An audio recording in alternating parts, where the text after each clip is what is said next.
prazer participar desse evento em homenagem a Gilberto Mendes. Meu nome é Beatriz Alessio e eu sou pianista e nasci em Santos também.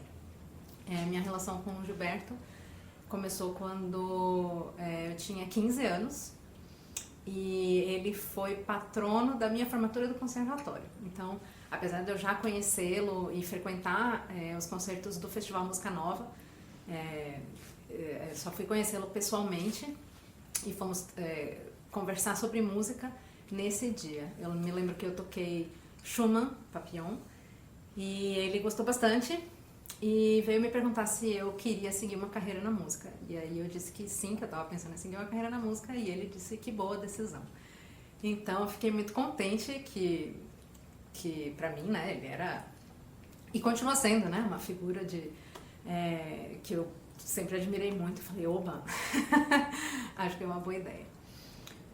A primeira obra que eu toquei do Gilberto foi um ano depois disso, quando eu entrei na universidade, e o meu professor, José Eduardo Martins, que também era muito amigo do Gilberto, me propôs tocar a sua sonatina mozartiana.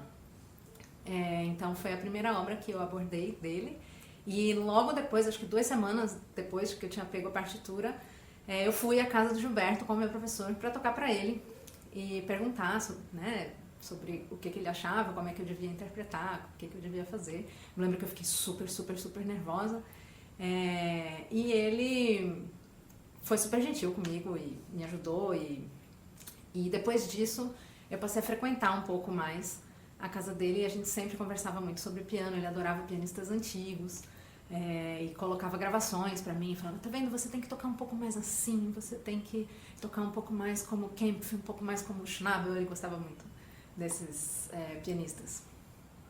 Então, a primeira peça que eu vou tocar é justamente essa sonatina, que foi a primeira obra do Gilberto que eu toquei, sonatina mozartiana.